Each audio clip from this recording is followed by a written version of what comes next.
Hi friends, அனைவருக்கும் வணக்கம். எல்லோரும் எப்படி இருக்கீங்க ஃப்ரெண்ட்ஸ்? நல்லா இருக்கீங்களா? நான் நாளைக்கு சென்னை போகிறதுனால சரி இன்றைக்கி வந்து கொஞ்சம் சாமான்லாம் வாங்க வேண்டியதுனால பஜார் வந்திருந்தோம். இன்றைக்கி வந்து மார்க்கெட்னால ரொம்ப அதிகமாக கூட்டமாக இருந்தது. அதோட இங்கே வந்து இந்த மட்டர் சூப், அதாவது பட்டாணி சூப் இருக்கு இல்லையா, அது வந்து இங்கே விற்பாங்க. நம்ம சரி சாப்பிட்லான்னு போனால் அவங்க அப்போ தான் ரெடி பண்ணிட்டு இருந்தாங்க, புளி தண்ணி கரைச்சிட்டு இருந்தாங்க. சரி ரெடி ஆகட்டும்னு சொல்லிட்டு நான் அதுக்குள்ளே பஜாரில் போய் எல்லாம் வாங்கிட்டு வரும்போது வேர்க்கடலை வந்து மண்ணில் வறுக்கிறது, அதுக்கப்புறம் இந்த பக்கம் கத்தியெல்லாம் சாண பிடிக்கிறது, இந்த மாதிரி நிறைய பஜார்லாம் வச்சுருந்தாங்க. காலிஃப்ளவர் வந்து ஒன்று 10 ரூபா. இப்போ வந்து சீசனு, இன்னும் கொஞ்சம் சீசன் அதிகமானா 2 10 ரூபாய்க்கே கொடுப்பாங்க. இப்போ வந்து அதுக்குள்ளே பட்டாணி சூப் நம்ம காய்கறிலாம் வாங்கிட்டு வரதுக்குள்ளே ரெடி ஆகிடுச்சு. நான் ஏற்கனவே நம்ம சேனலில் அப்லோட் பண்ணியிருக்கேன் இது எப்படி செய்வாங்கன்னு சொல்லி. நாங்கள் அங்கே போய் நிற்கும்போதே நிறைய பேர் வந்துக்கிட்டே இருந்தாங்க. ஃபஸ்ட்டு நாங்கள் 4 பேர் வந்து நின்னோம். ஆனால் அதுக்குள்ளே வந்து இன்னும் 2 2 அப்படியே பக்கத்தில் வச்சுக்கிட்டே இருந்தாங்க. ஃபஸ்ட்டு எங்களுக்கு கொடுங்க, நாங்கள் போகணும்னு சொல்லிட்டு. ஏன்னா சாயங்காலமாக ஆயிடுச்சு, அது ரெடி பண்ணிட்டு இருந்தாங்க. சீக்கிரமாக சாப்பிட்டுட்டு கிளம்பணும்னு சொன்னால் அதுக்கப்புறமா இந்த மாதிரி பரிமாற ஆரம்பிச்சிட்டாங்க. ஒரிஷாவில் நிறைய வந்து ஸ்ட்ரீட் ஃபுட் இருக்குது. அதில் வந்து இந்த பட்டாணி சூப் வந்து, அதாவது மட்டர் சூப்னு சொல்லுவாங்க. ரொம்பவே டேஸ்டியாக இருக்கும். வேக வச்ச பட்டாணி உருளைக்கிழங்கு போட்டு நல்லா வேக வச்சுருவாங்க. கடையில் விற்கிறவங்க கொஞ்சமாக உருளைக்கிழங்கு சேர்ப்பாங்க. நம்ம வீட்டில் செய்யும்போது இன்னும் நல்லா உருளைக்கிழங்கு சேர்த்தா சூப்பராக இருக்கும். நான் ஏற்கனவே அப்லோட் பண்ணியிருந்தேன் சேனலில். இது மாதிரி சேர்த்துட்டு இந்த பட்டாணி வந்து நிறையமாக போட்டு அதில் புளி தண்ணி, புதினா சட்னி, அதுக்கப்புறம் பச்சை மிளகாய் சட்னி, வெங்காயம், இந்த மாதிரி அதுக்கப்புறமா கக்குடி, அதாவது வெள்ளரிக்காய், மசாலா ஐட்டம்ஸ்லாம், சாட் மசாலா, மிளகாத்தூள், அதுக்கப்புறம் வறுத்த வேர்க்கடலையோட அந்த பவுடர், இந்த மாதிரி எல்லாத்தையும் கொஞ்சம் கொஞ்சம் சேர்த்து லாஸ்ட்டில் ஒரு ஸ்பூன் கடுகு எண்ணெய் வாசனைக்காக எல்லாத்துலேயும் போட்டாங்க. போட்டுட்டு ரொம்ப சூப்பராக ரெடி பண்ணி கொடுத்தாங்க. நாங்களாம் அங்கே நின்றுட்டு சாப்பிட்டுட்டு இருந்தோம்.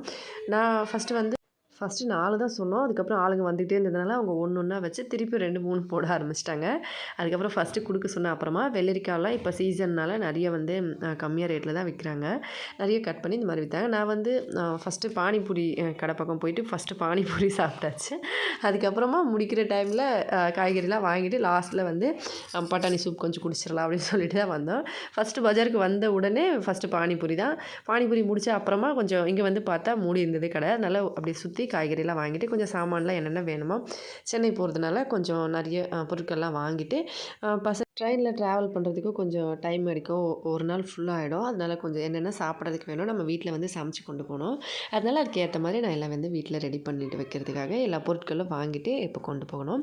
அதுக்குள்ளே இங்கே வந்து ரெடி பண்ணிட்டாங்க. ரொம்பவே சூப்பராக இருந்ததுங்க இந்த பட்டாணி சூப். நான் வந்து ஃபஸ்ட் டைம் இப்போ தான் ட்ரை பண்ணுறேன். ஏன்னா நான் இதுக்கு முன்னாடி வேறு இடத்துல சாப்பிட்ருக்கேன். இந்த கடை போட்ட அப்புறமா நாங்கள் இங்கே வந்ததே இல்லை. இப்போ தான் ஃபஸ்ட்டு. அதுக்கப்புறம் நாங்கள் சாப்பிட ஆரம்பித்தோம். அது வந்து சொந்தக்காரங்க இவங்க எல்லோரும். சரி சாப்பிட்டுட்டு அதுக்கப்புறமா சரி வீட்டுக்கு போகலான்னு சொல்லி கிளம்பிட்டோம். ரொம்ப நல்லா இருந்தது சூப்பு. கண்டிப்பாக நீங்களும் ட்ரை பண்ணுங்கள். நம்ம சேனலில் நான் ஏற்கனவே அப்லோட் பண்ணியிருக்கேன். பார்க்கலன்னா மறக்காமல் செக் பண்ணி பாருங்கள். ரொம்பவே சூப்பராக இருக்கும். நீங்களும் சாப்பிட்லாம். சின்ன பசங்களுக்கு கூட கொடுக்கலாம். இல்லை ஏன்னா அந்தளவுக்கு டேஸ்ட் வந்து ரொம்ப நல்லாயிருக்கும். ஹெல்த்தியும் கூட. நம்ம சோடா போடாமல் வீட்டில் வந்து வேக வச்சு செஞ்சோம்னா ரொம்ப நல்லாயிருக்கும். அவ்வளோதான் ஃப்ரெண்ட்ஸ். நீங்களும் ட்ரை பண்ணி பார்த்துட்டு மறக்காமல் கமெண்ட்ஸில் எப்படி இருந்ததுன்னு சொல்லுங்கள். இந்த பக்கம் வேர்க்கடலை இருந்தது. எங்கள் பசங்களுக்கு வேர்க்கடலை பிடிக்கனால அதுவும் கொஞ்சம் வாங்கிட்டு கிளம்பிட்டோம். ஏன்னா சீசன் வந்தால் தான் வேர்க்கடலை கிடைக்கும். இப்போதைக்கு இந்த மாதிரி விற்கிறவங்க கிட்ட நம்ம கொஞ்சமாக வாங்கி வீட்டில் வறுத்து சாப்பிட்லாம். இவங்க ஏற்கனவே வறுத்து வச்சுருக்காங்க. வீடியோ பிடிச்சிருந்தா லைக் பண்ணி ஷேர் பண்ணி சப்ஸ்கிரைப் பண்ணுங்கள். நன்றி.